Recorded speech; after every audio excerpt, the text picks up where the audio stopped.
오늘은 요한복음 시리즈 11번째 시간입니다. 영으로 들어가고 진리로 나갑니다 라는 제목으로 함께 말씀을 나누겠습니다. 몇 해 전에 지구 탄생의 비밀이라는 과학 다큐를 본 적이 있어요. 이 다큐 이야기를 잠깐 하자면 미국 뉴멕시코 주에 염호가 있습니다. 이 염호는 약 2억 5천만 년 전에는 바다였지만 바다의 출구가 사라지면서 지금은 이 수천 미터까지 있었던 이 바닷물이 전부 이 소금 결정체로 변하게 된 소금 호수 염호입니다. 그런데 저를 보여주세요.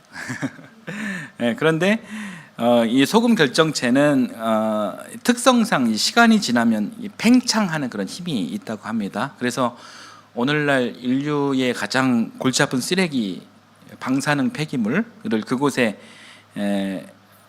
처리할 때 이제 염호에 이렇게 묻는 방법을 이렇게 사용한다고 합니다.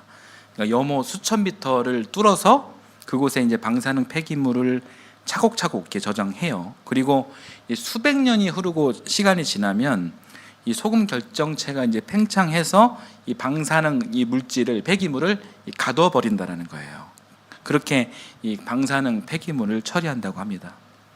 그런데 최근 여기에서 재밌는 그런 실험이 있었습니다. 염호 이 수천 미터의 바닥에 2억 5천만 년 전에 그 미생물이 이 소금 결정체에 가둬져 있다라고 그렇게 그 가능성을 보고 미생물 학자들이 그 염호를 소금 결정체를 채취했습니다. 그리고 현미경으로 봤더니 실제 그 결정체에 미생물이 있었다라는 거예요.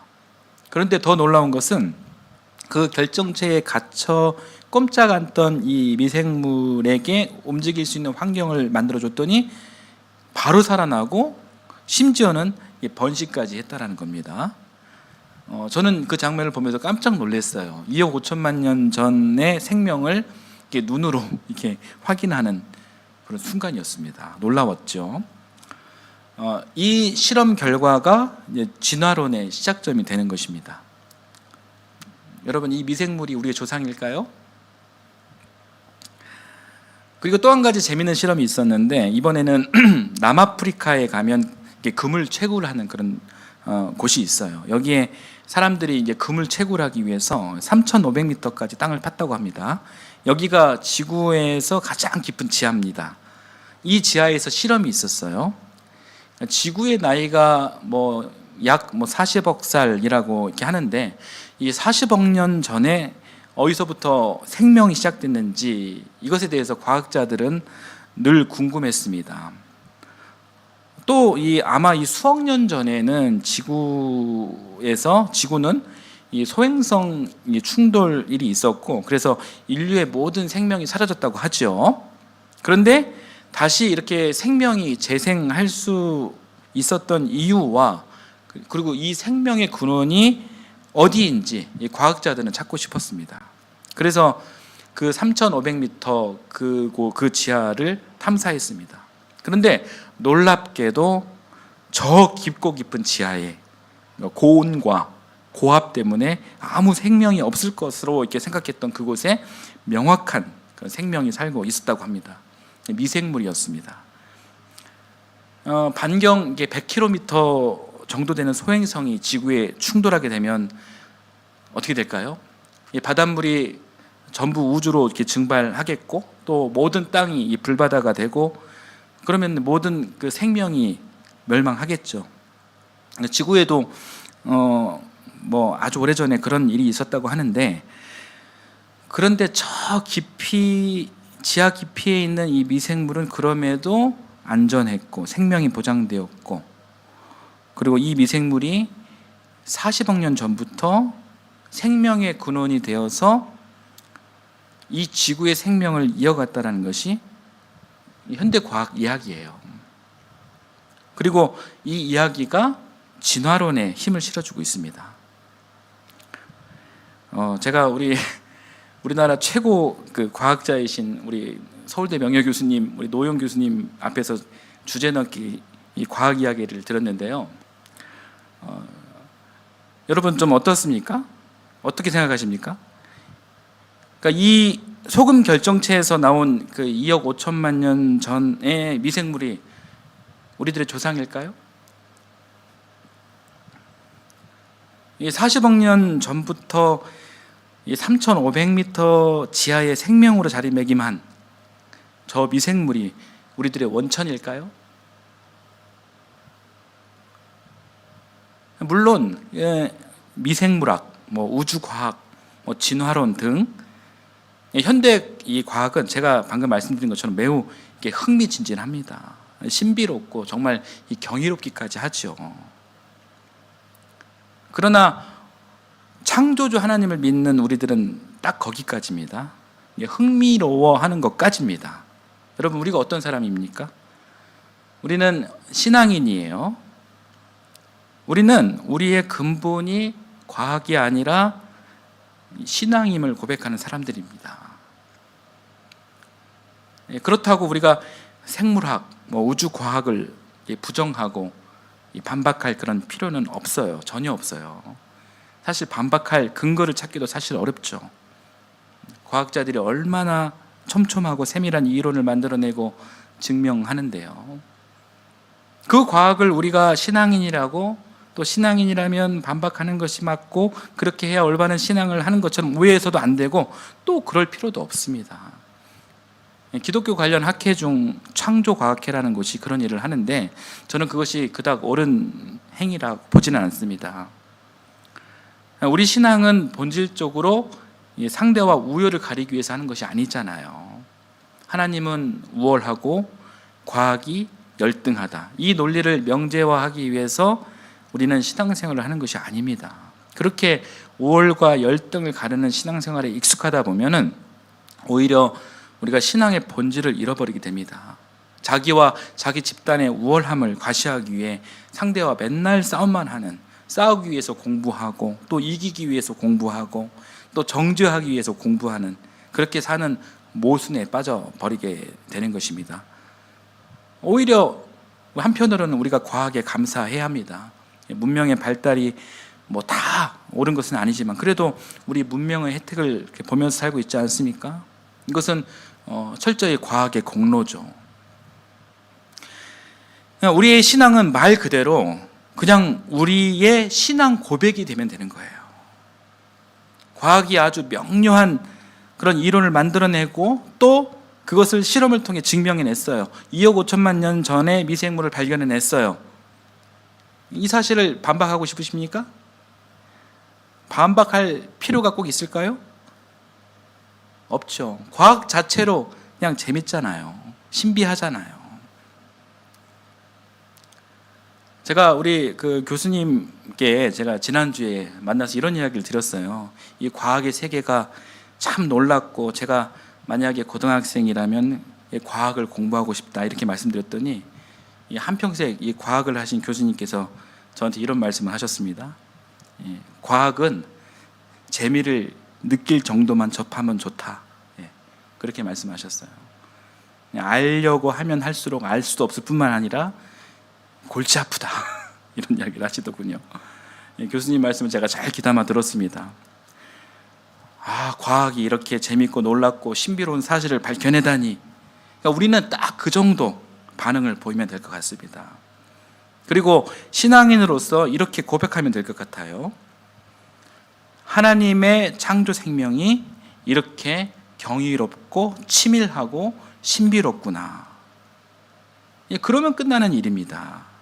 과학과 갈등할 필요가 전혀 없는 것이죠. 다만 이 과학이 하나님의 창조 질서를 왜곡하거나 이 하나님을 넘어서려는 그런 교만함이 드러난다면 그 교만함을 상대로 우리는 싸워야 되겠죠? 예를 들어서 핵 개발이나 GMO, 유전자 변형 식품, 이런 개발, 이것이 너무 지나쳐서 이 전쟁을 정당화하고 또 돈벌이를 위해서 이 생명을 위협하는 그런 과학이 된다면 그런 시도와 우리는 싸워야 하죠.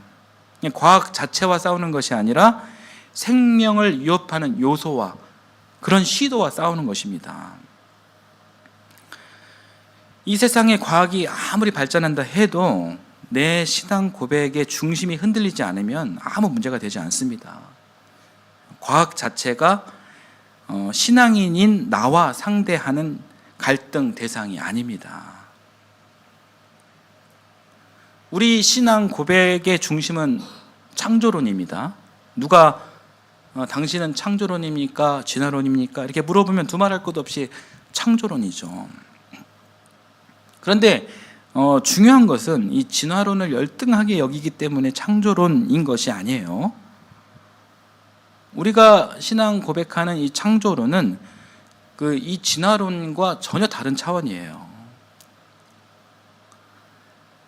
사진 한 장 봐볼까요? 여러분, 이게 무슨 사진인 것 같습니까? 이게 우주 사진이에요. 그러니까 지구에서 60억 킬로 떨어진 곳, 명왕성 근처에서 1990년에 이게 보이저라는 그런 인공위성이 찍은 지구 사진이에요. 여러분, 지구가 보입니까? 지구가 어디 있는 것 같습니까? 지구가 어디 있냐면 저 동그라미 안에 있는 푸른 점이 지구예요. 저 작은 지구에서 여러분 온갖 과학, 철학, 의학이 만들어지고 또 문명이 또 발달하고 있죠. 저 점 안에 여러분 전쟁도 있고 평화도 있습니다. 저 점 안에 죄인도 있고 의인도 있고 성인도 있습니다. 인류의 희노애락이 저 점 안에 있어요.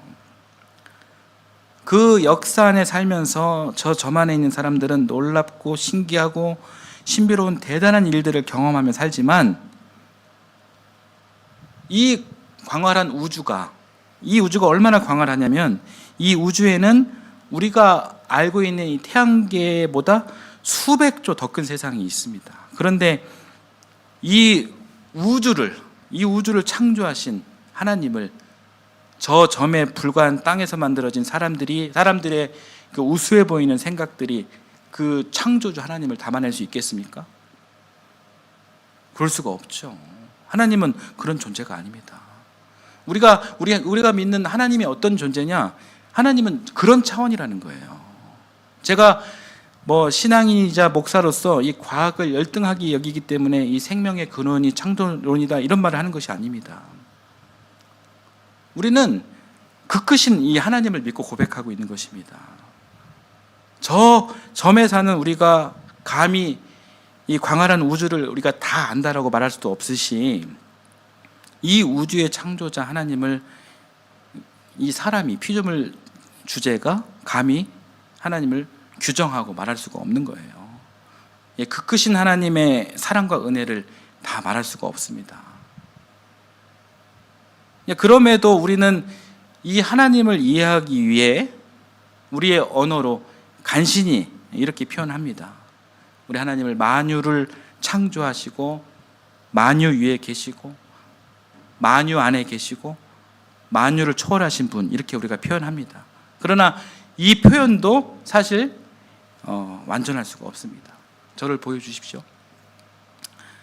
사실 중요한 것은 우리가 우리 언어로 하나님을 어떻게 이렇게 세련되게 표현하느냐 이것이 중요한 것이 아니라 이 창조주 하나님을 피조물인 우리가 어떤 존재로 고백하느냐 이것이 중요한 것입니다.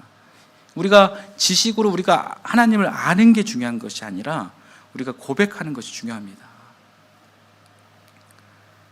그래서 성경의 첫 이야기가 창세기 1장 1절이잖아요. 이 창세기 1장 1절 이 말씀이 그래서 대단히 중요한 말씀이 됩니다.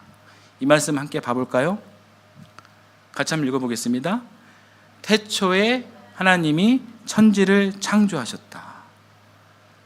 태초에 하나님이 천지를 창조하셨다. 그러니까 이 말씀은 성경의 첫 이야기, 이 말씀은 지식이 아니라 이것은 고백이에요. 이 신앙 고백이 여러분 성경의 시작점이 됩니다. 이 한 구절이 성경 전체 이 66권을 이끌어가는 대전제가 되는 것입니다. 우리가 믿는 하나님이 어떤 분이시냐? 그는 천지를 창조한 창조하신 분이시다. 이 우주를 창조하신 분이시다. 대단히 중요한 고백입니다. 여러분, 창세기가 어떻게 쓰여지게 됐는지 제가 그 배경에 대해서 잠깐 좀 설명드리겠습니다. 저를 보여주세요. 네. 창세기가 쓰여진 시대에는 BC 500년경 바빌론 제국 포로기입니다. 그러니까 이스라엘 민족이 가장 힘들 때죠. 가장 고난받고 힘들 때 이 창세기가 쓰여졌어요. 그러니까 당시에 바빌론 제국도 믿는 신이 있었습니다. 그 신 이름이 마르두크라는 그런 신이었어요. 이 마르두크는 힘센 황소라는 뜻입니다. 바빌론은 그렇게 강력한 힘을 숭배하고 있었던 것입니다. 바빌론은 이 포로로 있던 이스라엘 민족에게 이렇게 이야기합니다. 봐라, 너희들이 이렇게 끌려오고 고되게 노동 착취당하고 이렇게 죽어나가는데 너희들이 믿는 신 야훼 신은 도대체 뭐하고 있느냐? 무기력하지 않느냐? 연약한 너희의 신 야훼를 버리고 우리가 믿는 힘센 신 마르두크를 믿어라, 이렇게 회유합니다. 아마 당시 이스라엘 민족은 정말 이 몸도 마음도 완전히 탈진 상태였기 때문에 그 회유에 얼마든지 넘어갈 수 있었습니다. 그러나 이스라엘 민족은 고백합니다. 뭐라고 고백하냐면, 우리가 믿는 신은 너희가 믿는 마르두크 황소 따위가 아니다. 우리가 믿는 신이 어떤 분인 줄 아느냐? 우리가 믿는 신은 태초에 천지를 창조하신 창조주 하나님이시다. 우리 하나님은 우주 만물을 창조하신 분이시다. 이렇게 고백하면서 자기들의 정체성을 이어가고 다시 쓰러져 가는 그 정체성을 세우기 위해 시작한 책이 바로 창세기였습니다. 그 시작이 창세기 1장 1절 태초에 하나님이 천지를 창조하셨다, 이 말씀인 것이에요. 그렇게 해서 이 장대한 성경은 시작되는 것입니다. 이 한 구절이 성경 66권을 이끌어가고 있는 것입니다. 이런 배경으로 만들어진 이스라엘 민족의 이 고백, 이 선언이 얼마나 위대한 것인지 모릅니다. 아마 당시 나라를 잃어버리고 시리에 빠진 민족에게 정말 이 말할 수 없는 그런 굉장한 큰 위로와 아마 희망이 되어졌을 것입니다. 그 신앙 고백으로 하여금 말입니다. 그렇습니다, 여러분. 이 성경의 본질은 여러분 희망이에요. 성경은 우리를 끝없이 희망하도록 이끌어주는 책입니다. 이 장대한 신구약 66권 희망의 스토리를 이 창세기 1장 1절이 끌고 가는 것입니다. 자, 그리고 그렇게 천지를 창조하신 뒤에 이 위대한 하나님께서 뭐라고 또 말씀하시냐면, 사람을 창조하셨다, 이런 그 스토리로 연결이 되죠. 이 사람을 창조하셨다. 사람을 창조하셨는데 어떻게 창조하셨냐면 아주 특별하게 창조하셨다, 이렇게 성경은 증언하고 있습니다. 자, 어떻게 특별하게 창조하셨는지 한 말씀으로 한번 해보겠습니다. 창세기 1장 27절과 2장 7절 두 절 말씀을 같이 한번 읽어볼게요. 하나님이 자기의 형상 곧 하나님의 형상대로 사람을 창조하시되 남자와 여자를 창조하시고, 2장 7절입니다. 주 하나님이 땅의 흙으로 사람을 지으시고 그의 코에 생명의 기운을 불어 넣으시니 사람이 생명체가 되었다. 네, 하나님께서는 희망의 역사를 이렇게 써나가시기로 작정하시고, 이 역사를 하나님 당신과 함께 써나갈 또 다른 주인공이 필요했습니다. 그 주인공이 누구냐? 말씀을 보면 바로 그 주인공이 사람이다라는 거예요. 그래서 하나님은 주인공을 이렇게 만들어내셔요. 근데 주인공이 좀 특별해야 되잖아요. 그래서 사람을, 이 주인공을 창조하셨는데 어떻게 창조하셨냐? 하나님의 형상대로 창조하셨다. 그리고 하나님 당신의 생명의 기운을 불어넣으시고 창조하셨다라는 거예요. 뭐 닭이든 돼지든 소든 고래든 독수리든 사람이든 모두 모든 동물은 이렇게 흙으로 빚어졌습니다. 그런데 사람만이 특별합니다. 왜 특별합니까? 그 이유는 사람만이 이 생명의 기운을 받았다라는 사실 때문이에요. 이 생명의 기운은 즉 여러분 하나님 호흡입니다. 하나님 호흡이 바로 여러분 성령이에요. 사람이 어떤 존재냐? 바로 하나님의 호흡, 성령을 받은 존재다라는 것입니다.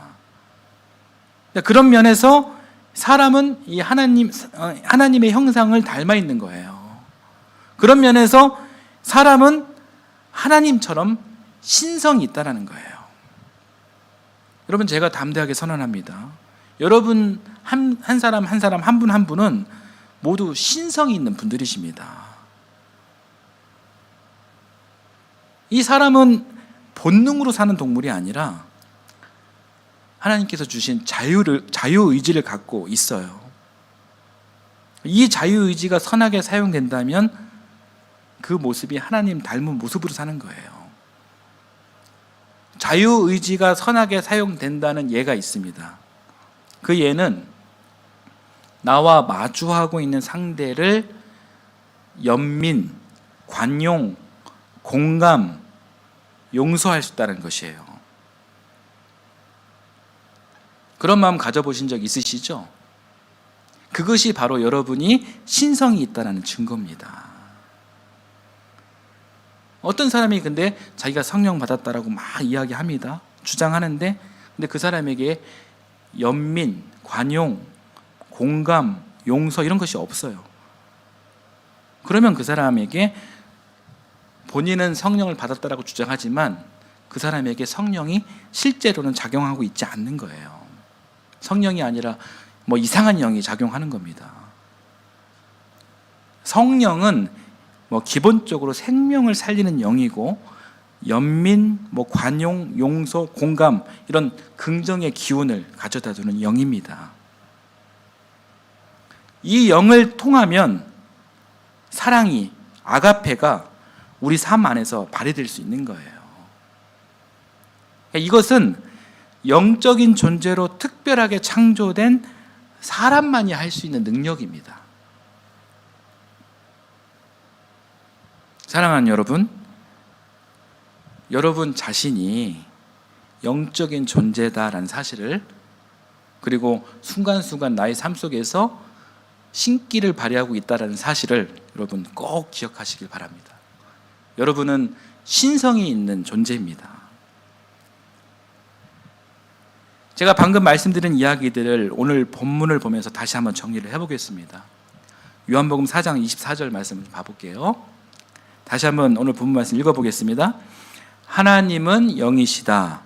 그러므로 하나님께 예배를 드리는 사람은 영과 진리로 예배를 드려야 한다. 지난주에도 제가 이 본문으로 설교를 했습니다. 지난주 설교는 이 말씀이 나온 배경에 대해서 제가 이제 말씀을 드렸어요. 잠깐 요약하자면 저를 비춰주십시오. 사마리아 사람들은 그리심산에서 예배를 드리는데 유대인들은 예루살렘 성전에서 예배를 드렸다고 했죠. 사마리아 여인이 예수님에게 질문을 합니다. 예수님, 그리심산과 예루살렘 성전 중 누가 올바른 예배를 드리는 것입니까? 사마리아 여인이 이렇게 질문합니다. 그리고 이제 이에 대한 예수님의 대답이 방금 읽었던 24절 말씀이었어요. 예수님의 대답은 예배를 특정한 공간, 즉 산이나 성전에 국한하는 그런 공간 중심적 개념을 넘어서시는 그런 말씀을 하신 거죠. 그리고 나서 하신 대답이 하나님은 영이시다. 예배는 영과 진리로 드려야 한다. 이렇게 말씀하십니다. 저를 한번 따라서 해보실까요? 영과 진리. 영과 진리 안에서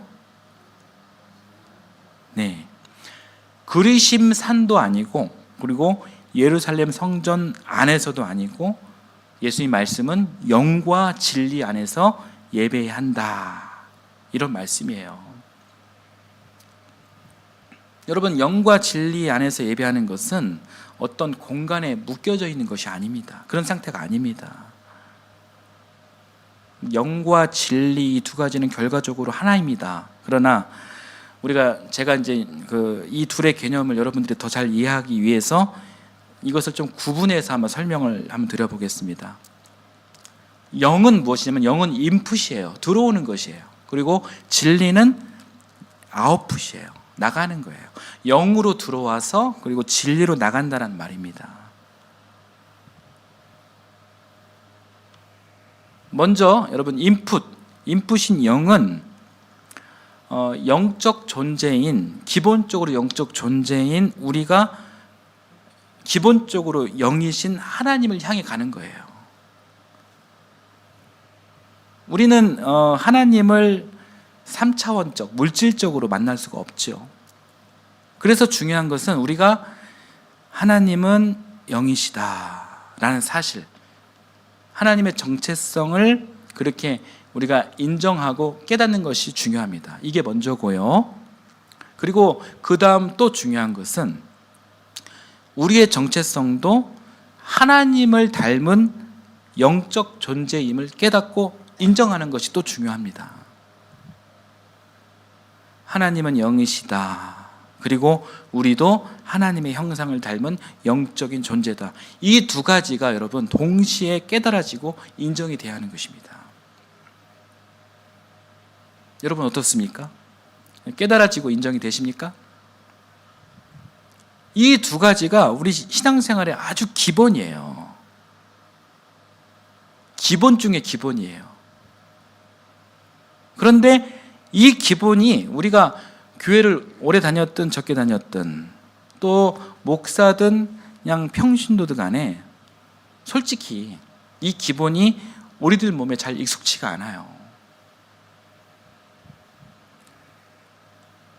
하나님을 영적인 존재로 깨닫고 인정하는 것, 나 역시 영적인 존재임을 깨닫고 인정하는 것, 여러분 그렇게 인정하며 사는 것이 무엇일까요?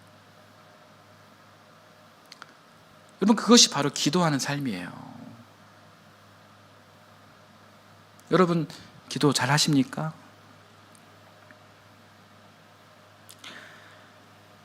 저부터 반성하는 일이지만 잘 안 해요. 왜요? 사느라 바쁘기도 하고 또 내가 워낙 똑똑해서 인생의 문제에 대해 하나님께 잘 여쭙지 않는 거죠. 여러분, 우리 인생의 근심, 걱정, 분노 등 이 문제들을 완전히 내려놓고 물로 녹여서 녹아지면 여러분 그때 하나님과 호흡하게 됩니다. 하나님을 만나게 됩니다. 그렇게 만나면 그렇게 만나는 것이 하나님의 품 안에 내가 들어가 사는 거예요. 우리 어린 아이들이 어떤 속상한 일을 만나가지고 울고불고 난리가 났다고 가정을 해볼게요. 이때 무조건적 사랑을 건네는 그 아이의 엄마 아빠의 그 품 안에 아이가 이렇게 안기면 이 어린 아이에게는 그때 이 세상 근심 걱정 다 사라지고 다 풀려요. 속상한 그 현실의 문제가 해결됐건 말건 다 녹아집니다.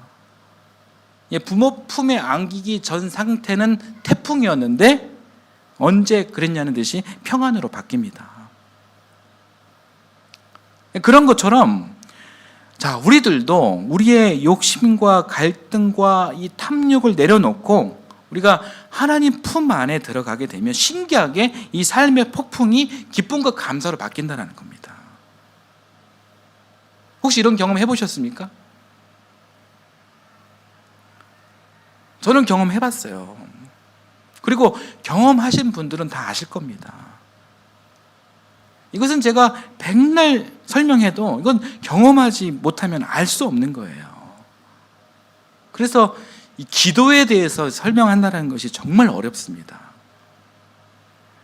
직접 기도해보고 경험해보고 하나님의 숨결을 한번 느껴야 이 기도가 이 삶이 되는 거거든요. 그런 경험을 꼭 해보시라는 바람을 갖고 제가 요즘 목사로서 할 수 있는 일들을 지금 하고 있는 거예요. 정성껏 작성한 기도문을 로비에 배치해서 매주 광고하면서 그 기도문 가져가셔서 매일마다 읽으십시오. 그리고 또 기도에 대해서 쉽게 접근하실 수 있도록 매일 묵상글을 제가 홈페이지에 업로드하고, 또 홈페이지 들어가는 그 일이 또 귀찮으실까 봐 제가 매일 아침마다 몇몇 분들에게는 카톡과 문자를 통해서 그 묵상글을 보내드리고 있습니다. 묵상하고 계십니까? 영의 호흡을 하고 계십니까? 제가 굉장히 부족한 그런 목사지만 영적 존재인 여러분의 몸이 하나님의 영을 담아내는 그런 존귀한 그릇이 됐음 하는 바람과 간절함을 갖고 그 일을 하고 있습니다. 여러분 그 일을 좀 알아주시고 여러분도 영의 호흡, 기도하는 일에 노력해 주시기를 부탁드립니다. 태초를 창조하신 그 크신 하나님의 사랑과 이 따뜻한 그 숨결, 그 기운을 느끼게 되면, 여러분 그 기운의 정체가 무엇이냐면 우주의 이 삼라만상의 생명을 창조하시고 공급하는 기운이에요. 그 기운이 우주 전체를 막 돌고 돌다가 잘 보이지 않는 이 점에 불과한 지구에 오신 거예요. 또 지구 안에서 또 먼지보다 작은 내 안에 들어오면 그때는 말로 여러분 감히 설명해낼 수 없는, 이 세상에 내로라 하는 엄청 똑똑한 무엇이 결코 만들어낼 수 없는 그 놀라운 그 주님의 평화가 내 안에 임하는 것입니다. 그 영의 기운을 깨닫고 인정하고 그 영과 소통하고 또 동거하며 산다면, 그렇게 사는 나에게 여러분 무슨 근심이 있고 걱정이 있겠습니까? 여러분 이것은 직접 경험해 봐야 알 수 있는 것입니다. 사랑하는 여러분, 그 태초를 창조하신 그 크신 하나님 사랑을, 하나님의 숨결을 만나시고 느끼시기를, 느껴보시기를 간절히 바랍니다. 그렇게 된다면 여러분 우리는 못할 것이 없어요. 그러니까 무엇이든지 할 수 있습니다. 원수도 사랑할 수 있고요, 예수님처럼 완벽할 수는 없지만 그 사랑을 미약하게나마 우리 따라할 수 있는 것입니다. 기본적으로 영적인 여러분들 기도하시길 바라고, 또 영의 호흡을 그렇게 하시기를 바랍니다. 자, 영은 그렇고요. 그리고 두 번째는 진리입니다. 그러니까 영이 이렇게 들어왔으면, 인풋 했으면 이제는 나가야 되는 거예요. 그러니까 진리로 나가야 되는 것입니다. 그러니까 진리가 무엇이냐면, 한번 따라서 해보실까요? 예수 그리스도. 진리는 예수 그리스도입니다. 예수 그리스도는 진리입니다. 로마서 5장 8절 말씀 같이 한번 읽어볼게요. 로마서 5장 8절 같이 읽겠습니다. 그러나 우리가 아직 죄인이었을 때에 그리스도께서 우리를 위하여 죽으셨습니다. 이리하여 하나님께서는 우리들에 대한 자기의 사랑을 실증하셨습니다. 예수 그리스도를 요약하면 사랑이에요. 그 사랑인데 하나님 사랑과 이웃 사랑이에요. 우리가 하나님 영으로 인풋 했으면 나와야 됩니다. 무엇으로 나와야 됩니까? 하나님 사랑과 이웃 사랑으로 아웃풋 해야 되는 것입니다. 여러분 이것이 바로 진리로 사는 거예요. 그것이 바로 예수 그리스도 안에 사는 것입니다. 아웃풋, 진리, 이 말씀 이렇게 간결하게 정리하겠습니다. 저를 보여주십시오. 이 말씀이, 이 영과 진리, 이 말씀이 이제 사마리아 여인과 나누신 예수님의 영과 진리 안에서의 그런 내용입니다. 사랑하는 여러분, 예배는 여러분 공간에 묶여 있지 않습니다. 그렇다고 이 교회, 이 공간이 필요 없다는 이야기가 아니에요. 이 교회 공동체는 그리스도인인 우리 한 사람 한 사람이 이게 말씀대로 잘 살 수 있도록 서로 거울을 비춰주는 그런 곳입니다. 제가 이렇게 설교를 통해 여러분에게 이게 거울을 비춰드리고 있는 거예요. 그리고 저는 여러분의 이 성화된 그런 삶을 보면서 저는 그 거울을 저는 보고 있는 거예요. 그렇게 우리가 서로 거울 삼아 이렇게 그리스도인으로서 사는 겁니다. 이제 부족한 자신의 모습을 발견하도록 서로 돕는 꼭 필요한 공동체가 교회인 것은 사실이에요. 그러나 교회가 예배의 본질이 될 수 없다는 거죠. 예배의 본질은 여러분 한 사람 한 사람 여러분의 삶이에요. 어떤 삶입니까? 영과 진리 안에서 사는 삶. 그 자체가 바로 예배의 본질입니다. 사랑하는 여러분, 오늘은 성령 강림 후 7번째 주일입니다. 8월 마지막 주까지 성령 강림 절기로 지키는데, 여러분 이 기간 동안 우리가 잘 기도하지 못하는 연약한 우리의 영혼과, 그리고 잘 진리를 쫓아 살지 못하는 연약한 우리의 육신을 우리가 돌아보는 그런 시간이 되었으면 좋겠습니다. 회개하고 결단하는 그런 시간이 되었으면 합니다. 부디 우리의 본질을 깨달아가고 영적인 존재로 회복해가는 그런 귀한 절기가 되길 예수님의 이름으로 축원합니다. 네, 오늘 말씀을 생각하며 우리 함께 찬양하겠습니다. 하나님은 너를 지키시는 자.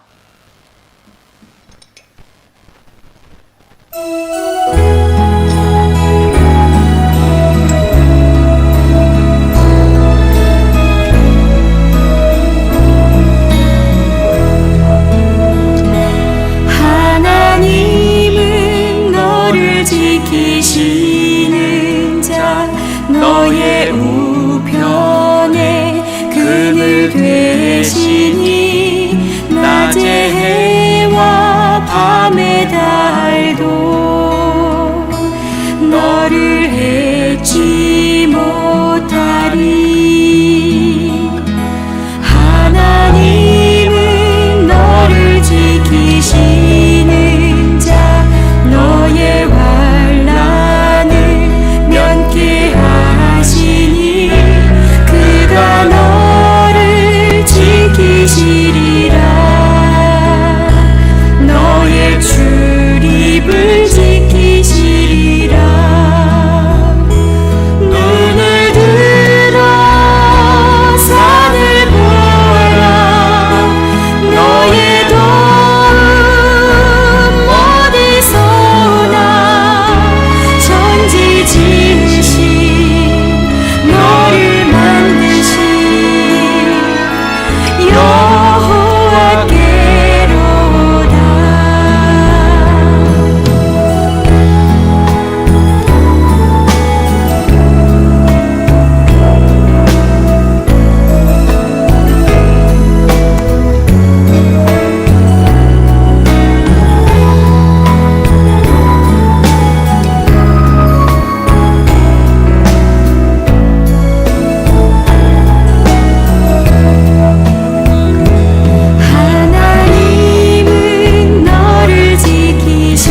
창조주 하나님, 저 광활한 우주 속에서도